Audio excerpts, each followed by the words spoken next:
Jorge Rolón Luna nos visita, tiene la gentileza de venir esta mañana a La Lupa. ¿Qué tal, doctor? ¿Cómo le va? Buen día. Muy buenos días, un gusto estar con ustedes. Bueno, empecemos por esto. ¿Por qué le denuncia al presidente de la República o qué es lo que se pide con relación a esto que tiene que ver con el servicio militar obligatorio? Bueno, en primer lugar quiero precisar lo siguiente. Esta es una denuncia con relación a unos hechos, no dirigida específicamente contra una persona, si bien se identifica a la persona del presidente de la República por el caso puntual que conocemos todos. Nosotros, los denunciantes, entendemos que esta situación de los menores en los cuarteles prestando servicio militar obligatorio contra el texto expreso de la ley es una situación que se mantiene, ¿sí? Es una comprobación que la hemos hecho y creo que toda la ciudadanía la ha hecho. Entendemos que viene de una tradición de décadas, tal vez más que décadas, y es una historia de niños y adolescentes en cuarteles en nuestro país que está teñida de sangre. Y también es importante señalar que la situación actual evidentemente carece de la magnitud que tuvo en algún momento desde el punto de vista cuantitativo, pero es evidente que esto se mantiene. Por ahí he escuchado algunos cuestionamientos acerca de que este es un tema banal, que ni siquiera es tan importante como otros temas urgentes, importantes y graves en nuestro país. Es cierto que existen tales problemas, pero también es cierto que esto se debe solucionar de una vez y para siempre. Creo que la importancia del caso particular porque involucra al presidente de la República y a su hijo, justamente le puede dar a este tema en este momento y a esta denuncia el carácter de caso emblemático. Los casos emblemáticos tienen la virtud de que son un parteaguas y pueden significar la solución de un problema como este de niños y adolescentes en cuarteles de una vez y para siempre. Ojalá sea así, esa es la idea. Desde esa perspectiva es obviamente una denuncia política, ya me adelanto por si me preguntan, no partidaria, pero sí política, por una cuestión de poder, el poder que tiene el Estado sobre las personas y que lo utiliza especialmente en este caso sobre adolescentes, reitero, contra el texto expreso de la ley y contra compromisos internacionales que ha firmado, ratificado y canjeado nuestro país y que deben cumplirse, simplemente eso. O sea, yo que le decía recién acá al doctor, repetíamos esto porque nosotros el 28 de diciembre, recuerdo muy bien, habíamos planteado esta cuestión incluso en una conversación con el actual ministro de Defensa, que fue ministro de Defensa también en el gobierno anterior y fue comandante de las fuerzas militares en el gobierno Lugo, el gobierno Fernando Lugo. Porque nos decían a nosotros categóricamente de que a partir de la modificación de un artículo de la ley, nadie podía ir al servicio militar obligatorio si no tenía 18 años cumplidos. Ni con autorización del padre, ni autorización judicial, ni con autorización de un juez, lo que significa una autorización judicial. Esto es una ley, doctor. Así mismo. ¿Verdad? Es una ley como cualquier otra ley y como tal debe ser respetada y debemos respetarle todos. Pero cuando el ministro del Interior, Juan Ernesto Villamayor, dice, CIMEFOR puede recibir a menores porque es centro de estudiantes. Yo sin ser analista ni experto en este tema, creo que se equivocó de acá a la China, Juan Ernesto Villamayor. No sé qué dice usted a propósito. Escuché esas declaraciones y en primer lugar voy a hacer una breve reflexión sobre la cuestión jurídica. Esta es una ley de orden público. Las leyes de orden público tienen la característica, a diferencia de aquellas que no las son, de que no pueden ser derogadas por la voluntad de los particulares. Si tomamos nosotros leyes de tipo diverso, en casos análogos, derecho civil, derecho privado, que no son leyes de orden público, tenemos el caso de la autorización de los padres para que los adolescentes contraigan matrimonio. En primer lugar, la autorización y la excepción a esa prohibición está expresamente establecida en la norma. Claro. Y el Estado, a través del legislador, entiende que en ciertas circunstancias este matrimonio puede darse y es el caso de la autorización judicial, incluso la venia judicial del caso de que los adolescentes quieran casarse o el adolescente con una persona adulta y el padre no autorice. En este caso estamos hablando de una norma de orden público y acá la obligación, eso hay que entender acá y que creo que es crucial para comprender este asunto. La obligación es para el Estado.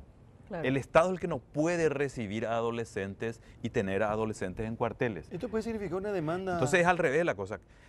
El padre no puede vulnerar esa prohibición que tiene el Estado. El Estado le debe decir, como lo hizo en el 2007, acá yo no recibo adolescentes. Hay un caso, una jurisprudencia Sí. previa que justamente hace más interesante aún este caso. 32 padres quieren inscribir a su hijo en el servicio militar obligatorio, concretamente el CIMEFOR, y las fuerzas militares le dicen no. Recurren a la justicia, el juez les dice no. Entonces tenemos que el Estado en el 2007 dice A, hoy en el 2019 dice B. Uno no quiere pensar que sea algo que está vinculado a una falla del Estado de Derecho, que el Estado de Derecho se define por el hecho de que gobernantes y gobernados se someten a la ley en un pie de igualdad. Entonces acá estamos haciendo una diferencia por este caso particular, o sea, los subordinados, yo entiendo también eso, en una relación jerárquica que existe sobre todo en las Fuerzas Armadas, no le pueden Claro. decir al jefe, no le puede inscribir a tu hijo. Claro. Pero es así, entonces todas las explicaciones que se han dado carecen justamente de sustento legal y son en algunos casos intentos así bastante toscos de justificar una situación. Por otro lado, con respecto al tema de CIMEFOR, sí. Yo he hecho el CIMEFOR. Yo soy guardia marina de reserva. Tengo mi carnet de baja otorgado por las Fuerzas Armadas que acredita que he hecho el servicio militar obligatorio. En aquella época eran 3 periodos, 3 vacaciones que uno por 3 meses, por 3 son 9 en total, tenía que hacer el servicio militar obligatorio. 4 desfiles. Los 4 desfiles, desfiles. exactamente. Yo confieso que no desfilé porque no tenía ganas de hacerlo, era una obligación y bueno, si hay alguna penalidad que puede llegarme más Pague la tasa. tardíamente. Ahora, dice, ojo, no definió. Mi patriotismo no llegaba A a tanto. tener que cortarme el pelo de esa manera ya en época de clase y bueno. El punto es que yo también hice el servicio militar teniendo 15 años, inicié teniendo 15 años. En esa época Porque antes era así. la ley lo permitía. Claro. ¿sí? Y eso, lo que se hizo mal no quiere decir que se tenga que volver a hacerlo y que se tenga que seguir haciendo, por un lado. Y por otro lado, es categórico, volviendo a la cuestión anterior, de que el CIMEFOR es un servicio militar obligatorio. De hecho, todos los panegiristas del servicio militar obligatorio, y acá yo no vengo a discutir si es bueno o malo, pero sí decían, bueno, el CIMEFOR. El CIMEFOR tiene la diferencia de que es para aquellos que tienen un cierto grado de estudios. Aquellos que no lo tienen hacen la famosa conscripción, los famosos soldaditos de antes, que también es una triste historia, pues prestaban servicio doméstico y realizaban labores Bueno, en situación de cuasi esclavitud. Mucha diferencia no había. En el periodo anterior, militares de alto rango se iban a las tintorerías y retiraban el vestido de la esposa del secretario del Así presidente. mismo. Entonces este tema no admite esa discusión y quienes entendemos que la ley debe cumplirse, como ya se ha dicho en esta mesa por parte de ustedes también, la cuestión es relativamente simple. Esto no puede continuar Doctor simplemente Rolón por Luna, eso. Esa ley, esa modificación de la ley que se hizo en el 2007, no exime al CIMEFOR. No, sí me... No es que se puede, como dice Villamayor, Pero ¿sabes, Estela, Sí. ¿sabes dónde surgió el No problema? sabe por qué en nomás. el CIMEFOR. claro, Porque hubo un caso que fue terrible claro, y por eso se cambia y se modifica La ley. la ley, ¿verdad? Pero ¿qué dice Juan Ernesto Villamayor? El aspirante del CIMEFOR no está bajo bandera.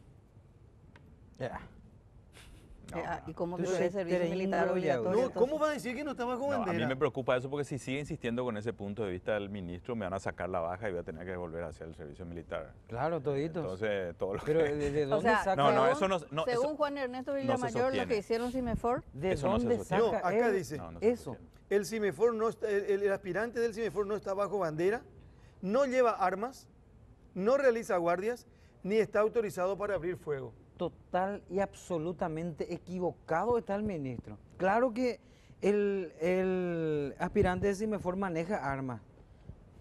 Vetusta, en realidad. entonces Recibe ¿cómo va a ser instrucciones reservista? Claro. Una M1 de la Primera Guerra Mundial, creo que es. La segunda, ¿verdad? De la segunda ya. A esta altura probablemente en vez de balas salen cucarachas de esa, pero es para práctica, es arma.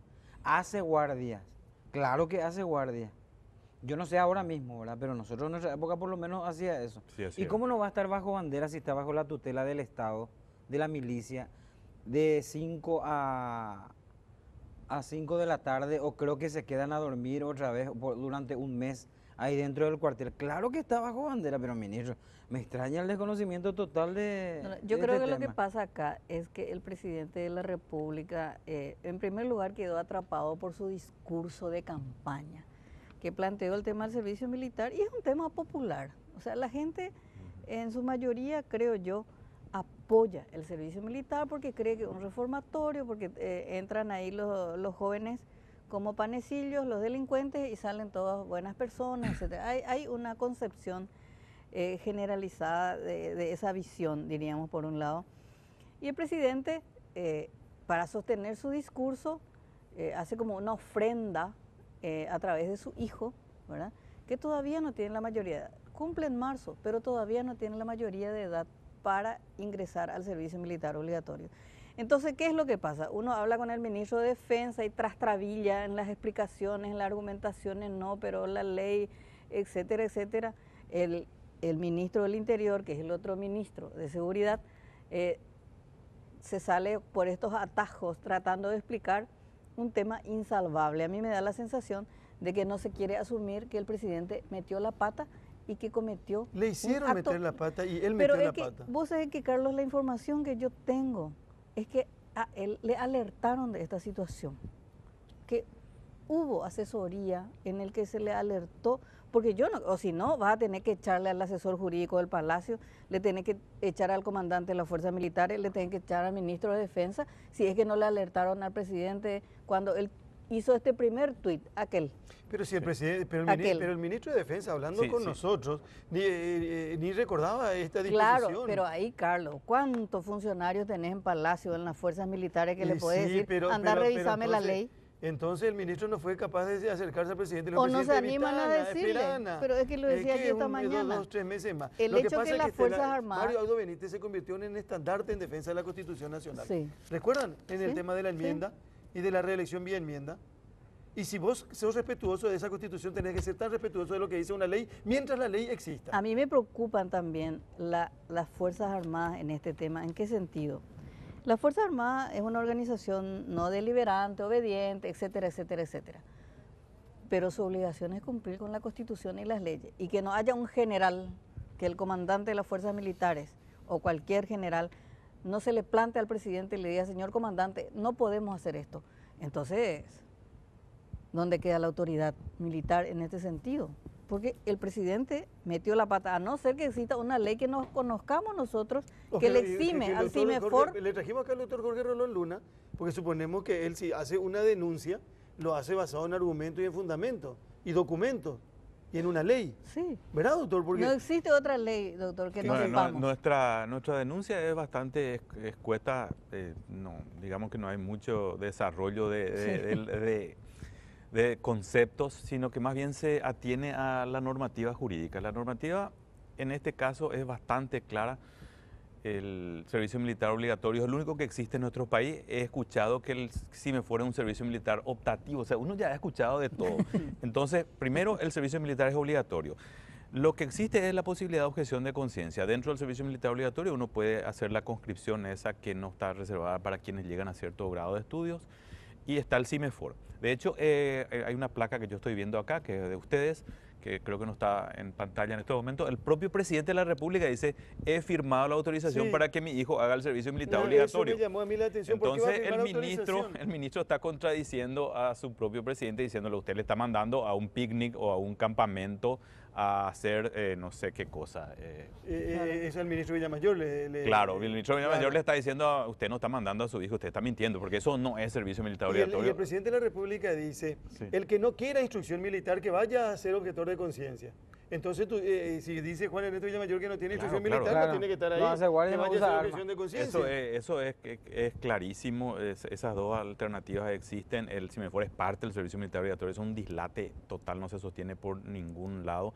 Y cuando se habla de autorización de los padres, servicio militar optativo y todas esas explicaciones que se están dando, lo que hay que preguntar a quienes dicen eso es, bueno, ¿dónde está escrito? Claro. ¿Sí? Porque la norma que nosotros citamos en nuestra denuncia, transcribimos el artículo y dice no habrá excepción alguna a esta prohibición de prestar servicio militar obligatorio antes de cumplir los 18 años. Punto. Y eso a su vez se deriva de un caso llevado ante la Corte Interamericana de Derechos Humanos, que es el caso Vargas Areco, donde un niño soldado es asesinado por la espalda en un cuartel militar por un suboficial, o sea, por un militar.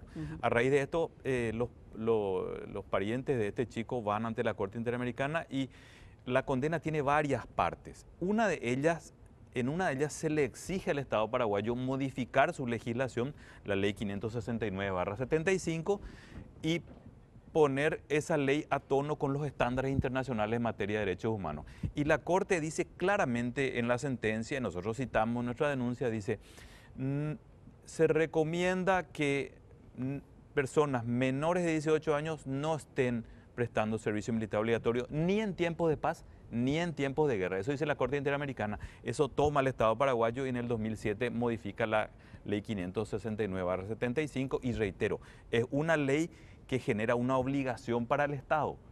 El Estado es el que tiene que obligarse a sí mismo a no tener niños en los cuarteles. Entonces cualquier autorización de padres, tutores o quienes fueran no sirve, no tiene ningún sentido. Y por otro lado hay una cuestión que es interesante también señalar en este caso. La patria potestad tiene límites, porque he escuchado argumentos también a favor de que si el padre quiere, bueno, si el padre quiere no lo puede castigar físicamente al hijo, no le puede hacer arrodillar en sal por 10 horas, no le puede privar de educación. Hay un montón de cosas que los padres no pueden hacer porque son padres, porque la patria potestad en nuestro sistema jurídico está limitada por el principio que informa a todo el Código de la Niñez y la Adolescencia, que es el principio del interés superior del niño. Entonces eso es como una barrera para, en este caso, la patria potestad. Sí. Eso tiene límites, sencillamente así. Como eje, obviamente, de este debate surge a partir no solo de la posición del presidente con respecto al servicio militar, sino básicamente porque metió a su hijo menor al cuartel. Pero la denuncia que ustedes hacen, doctor Rolón, es un poco para preservar, diríamos, los derechos de todos los menores. Sí, la idea, para quienes trabajamos en derechos humanos, es vital tener la oportunidad, esa ventana de oportunidad que se abre de que exista un caso emblemático. Los casos emblemáticos son los que marcan, reitero lo que dije hace rato, en la jurisprudencia norteamericana le llaman leading cases, los casos líderes, que marcan un antes y un después. El caso Filártiga, un caso que llevado ante un tribunal norteamericano, marcó un antes y un después con respecto al tema de la jurisdicción universal, o sea, poder juzgar a una persona que cometió un delito en un país A, en un país B que no tiene nada que ver con el delito. Ese fue un caso, un leading case, un caso emblemático en ese ámbito. El caso Vargas Areco, del niño soldado asesinado en un cuartel, fue un caso emblemático que permitió la modificación de la norma. Para quienes trabajamos en derechos humanos, este caso presenta esas características, ojalá sea así, y pueda permitir que a partir de ahora nunca más tengamos menores de 18 años en los cuarteles, una larga práctica cultural que no ha cesado y que es dañosa. Claro. Doctor, ese es nuestro objetivo. Personalmente, digo, ¿verdad? Más allá de eso incluso, acá hay algo más grave que es que el propio presidente de la República transgrede una ley de la nación. O sea, el ejemplo que está brindando es total y absolutamente contradictorio contra con lo que estamos luchando y lo que estamos hablando todos los días y lo que se nos vino hace un par de meses atrás con el emblemático caso también de la reforma, ¿verdad? Del caso HC, y que justamente Marito fue el estandarte de esa supuesta lucha de respetar la Constitución Nacional y las leyes. Y nos sale con esto ahora.